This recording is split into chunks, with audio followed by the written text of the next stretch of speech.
Kisi Bhaktivedanta Swami Srila Prabhupada ki jai. Ananda Koti Vaishnava Vrinda ki jai. Iskon Kaundracharya Srila Prabhupada ki jai. Namacharya Srila Haridas Thakur ki jai.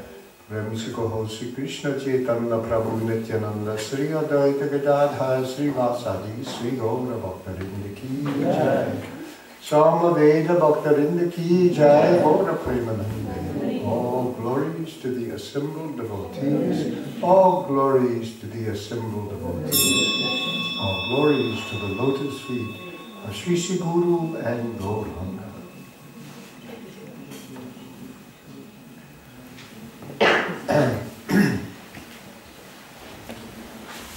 Nama Om Vishnu Padaya Krishna Prestaya Bhutale Srimate Bhaktivedanta Swaminiti Namane Namaste Sarasate Deve Gaudavani Pracharani Nivishesha Shunya Bari Paschachade Satarani Om Jnanam Timurandasya Galanjana Shilakaya Chaksur Unmiritam Jainam Tasmai Sri Gurave Namaha Vanchakalpatrubhyascha Kripasindhubhyeva cha patitanam bhavanebhyo Vaishnavebhyo namo namaha. This afternoon, I thought we would look at the four central verses of the Bhagavad Gita. These are found in the middle of the text. In chapter 10, if you have a book and you want to follow along, this is chapter 10, which is called The Opulence of the Absolute, in 8, 9, 10, 11. So these are sometimes called, there's a Chatur Shloki Bhagavatam, the Srimad Bhagavatam in 4 verses. So some people have called this the 4 essential Chatur Shloki Bhagavad Gita. So we want to look at those texts. We'll just go do all 4. I won't read the whole purports or anything, but just you get the idea of this central teaching. And then we look at, this is Krishna speaking to Arjuna in these 4 texts. And then there's a very interesting response by Arjuna to what Krishna has disclosed to him. So I'll start. Here's chapter 10, verse 8, the first of these. So Krishna, the first 2 texts, Krishna is describing his devotees. Although it sounds like he's talking about it, he talks about himself first, but he's really, this first 2 texts are about his devotees. How their attitude or how they view Krishna. And then the second 2 texts, how Krishna responds to his devotees. So there's a very interesting relationship. Krishna's understanding of how his devotees view him and how he responds, reciprocates with his devotees. So text 8, Aham sarvasva prabhavo Mataha sarvam pravartate iti matva bhajante mam buddha bhava samandita. So he says here, aham mataha, he's talking about himself, Krishna. Aham sarvasya prabhavaha, I am the generating source of everything. In the I am the source of all spiritual and material worlds. So Prabhupada expands a little bit on I am the source of everything. I mean everything, all the worlds that are spiritual and all the worlds that are material. The spiritual world of Krishna comes from him. It's there always. The material world, sometimes it's here, sometimes it's not here. It comes and goes. But whatever these worlds are, they come from me. Aham sarvasya prabhavaha. I am the source of generation, prabha, of all of these things, the spiritual material worlds. And then mata sarvam pravartate, everything emanates from me. It says the same thing, but in a different way. Mata, from me, all these things emanate. They're Krishna's energies that expand. He has his material energy, his spiritual energy, making up the spiritual worlds, his material energy making up the material world, and then the marginal energy, ourselves, the Jiva Tattva. We belong, we are the nature of the spiritual energy, but we find ourselves, at least those of us in this room and around us, in the material energy. We are displaced persons. We are spiritual, but now we're in the material energy. But in any case, this is the point Krishna is making, is I'm the source of everything. Everything emanates from me. This means what Krishna is saying is that he is Brahman. In the Vedanta Sutra, Janma Dasa Yataha, Brahman is that from which everything comes. So sometimes people think of Brahman as something impersonal, but here Krishna is saying, I am that Brahman. So that definition that everybody knows from the Vedanta Sutra, Brahman is that from which everything comes. Krishna is saying, it's me, the person. Iti matva bhajante mam, buddha bhava samanvita. And then, knowing me in this way. So this is how he's now talking, the devotees, they know me in this way, as the source of everything, as the ultimate truth. Knowing me in this way, iti matva, thus knowing me, thus understanding me, bhajante mam, they become devoted to me, they worship me. So now he really is talking about the devotees. First, how they recognize me or understand me. And second, their response is, they worship me. How do they worship me? Bhava samanvita, Buddha, they know me this way. Iti matva, they worship me, Buddha.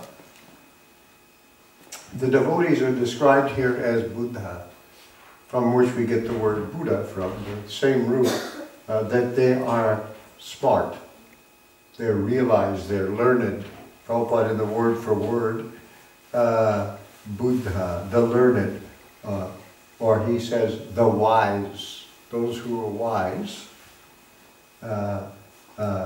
they worship me, bhava samanvitaha, with all their hearts, or with great attention.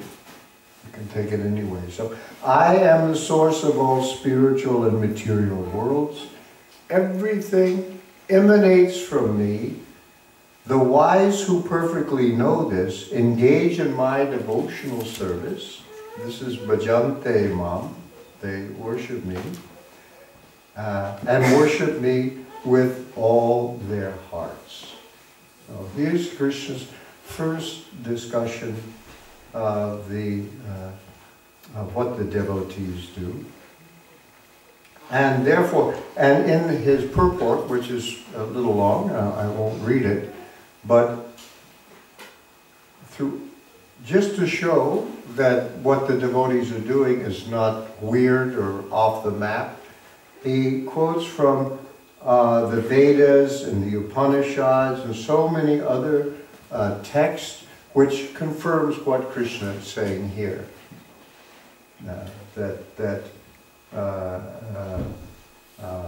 All the Vedic literature, it says that Krishna was there in the beginning, that the Lord created all beings, Brahmanyo Devaki Putra, the Supreme Brahman is the son of Devaki, Krishna, and so on. So he has all these things to show. that the word Buddha, learned, educated for devotees, it's not wrong, because here, this is the understanding that's found throughout the Vedic literature. So remember, Arjuna and Krishna are like friends. Krishna's descended on the world. He and Arjuna have a relationship of friendship. Now this book, the Bhagavad Gita, is spoken at the beginning of a battle, which Arjuna is not quite sure he should fight. Krishna's acting as his chariot driver. Krishna's a king. He's not like a chariot driver, a cat driver or something. You know, he's a king, but because he's his friend, he's agreed that I will drive your chariot. He's taking even a subordinate position to his friend. So this is what he says, saying what his position is. The source of all spiritual and material worlds. Everything emanates from me. The wise who perfectly know this engage in my devotional service and worship me with all their hearts. And now the next verse, he explains further how his devotees behave. Matchitta matkita prana bodhayantaha parasparam kantayantaschamam nityam tushanti cha ramante cha. Matchitta, literally their minds or their consciousness or their attention is given over to me. They're thinking about me all the time. Matchitta, matgata prana, even their very life force is handed over to me.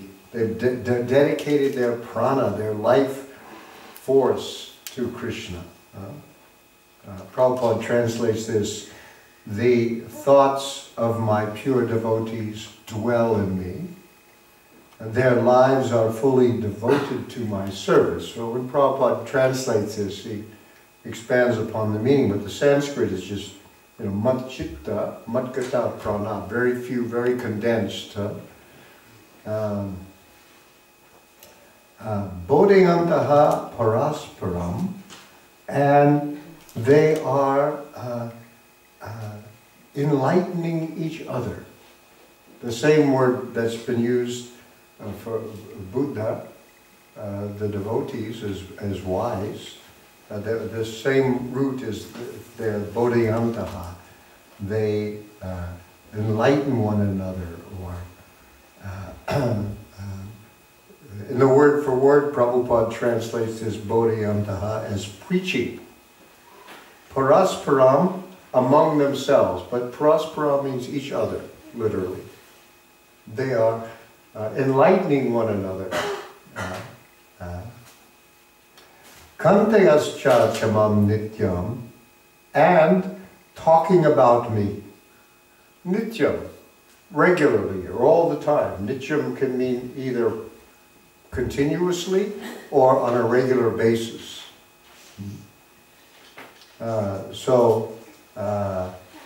And tushante cha ramante cha, and doing this, they become very happy or pleased, and ramante, they enjoy great bliss. The thoughts of my pure devotees, this is the running translation, the thoughts of my pure devotees dwell in me. Their lives are fully devoted to my service, and they derive great satisfaction and bliss from always enlightening one another and conversing about me. See that nityam, that always enlightening one another and conversing about me. You don't get tired of talking about Krishna. Or even if you take this book and you read this book, and because of this book you start to practice Krishna consciousness, and then a year later you start to read it again, there's all kinds of things you discover you missed the first time. And if you advance in Krishna consciousness and then you read it again, it's like, oh, there's more stuff. There's no end to it, actually. It always gets better. And so this is what comes. And in a sense, when we read this book, we are listening to Srila Prabhupada talk about Krishna. And there's already enlightening one another and conversing about me. We're doing it through the medium of literature. So this is the first, this is now Krishna is describing his devotees. How they act when they are involved in Krishna consciousness. Here's Prabhupada's little, something from his purport. He says, pure devotees,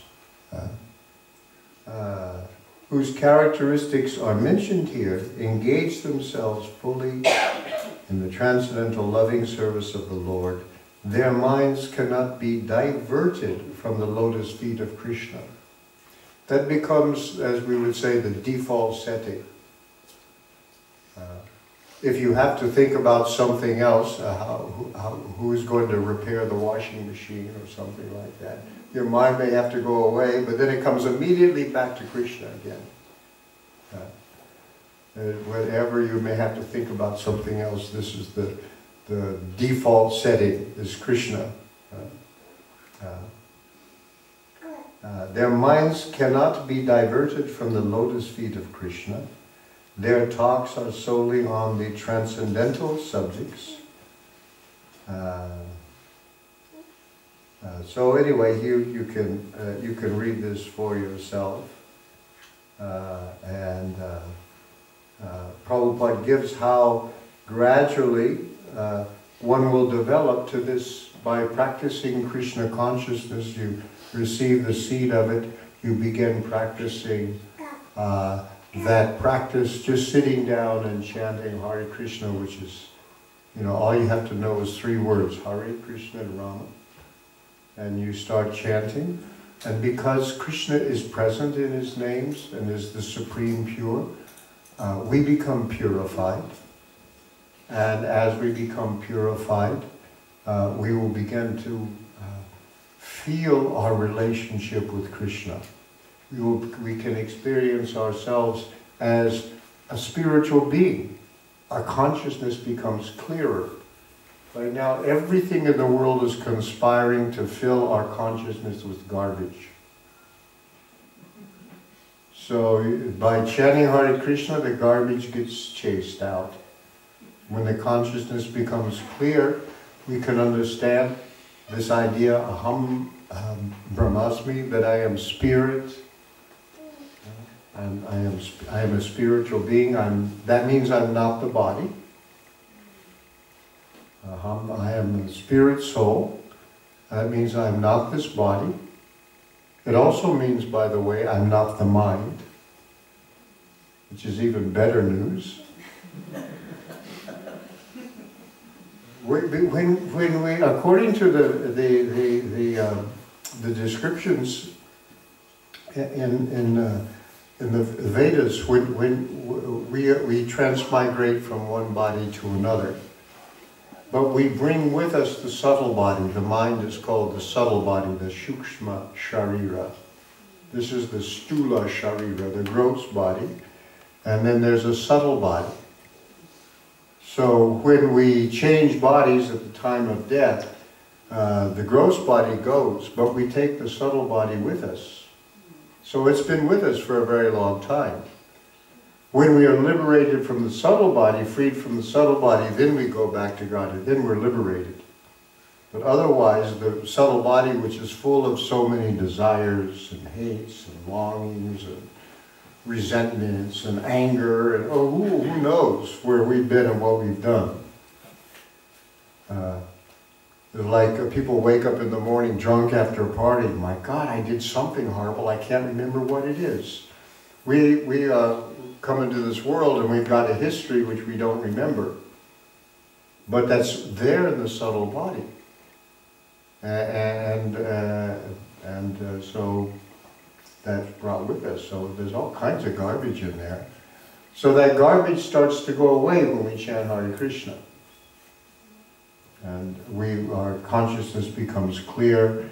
The modes of passion, the modes of ignorance start to decrease. That is to say, tendency for intoxication, for oblivion, blotting things out, that's the mode of ignorance. Getting our minds narrowly fixed on some object of desire, money, the opposite sex or the same sex, whatever, some sex object, fixated on that. Then you get that and you're not satisfied and you go to the next one and the next one. You notice the people who want money, so they get $1 billion. They say, okay, that's enough. No, now I want 2 billion.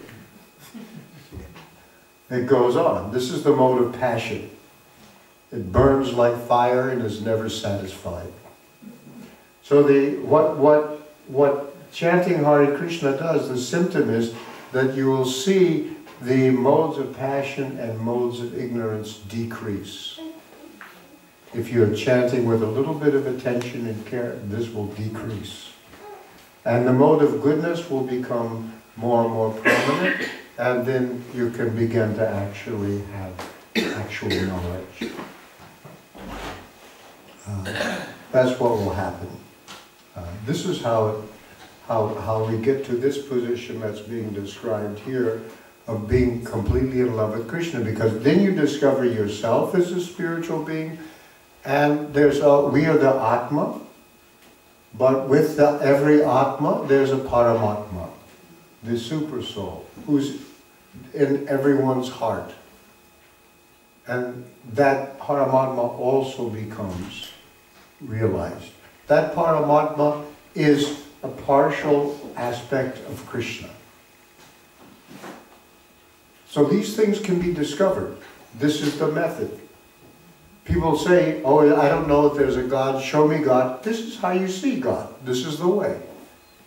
You won't see God if you look through a telescope or a microscope. That's not the way. This is how you will see God. You have to purify consciousness. Oh, that may take me 5 years. Sure. You go to a university and you want to see a virus and understand what you're seeing, it'll take you 5 years too, to learn the science and how to use the equipment and everything.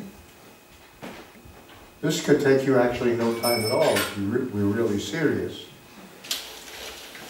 So anyway, this is the devotees who are in this state. These are pure devotees. But there's no one ineligible for becoming a pure devotee. The desire should be there, at least some of it, and then you have to get started. So now, having described his devotees, Krishna now describes how he responds to them. This is how their attitude toward Krishna. Now here's Krishna's attitude toward them. And this is how we can now begin to actually come very close to Krishna and understand Krishna. Tesham satata yuktanam, this is verse 10:10. Tesham satata yuktanam, bhajatam priti purvakam, dadami buddhi yogam tam yena mam upayante te. Unto these people, Tesham, unto them, satata yuktanam, who are always engaged in this way, as we have had described, bhajatam priti purvakam, rendering loving service in priti purvakam, full of ecstasy, actually, with great joy, with great happiness. Dadami buddhi yogam tam, I give them the real intelligence, The word he uses is buddhi yogam. Dadami buddhi yogam tam yenamam upayantete, by which they can come to me.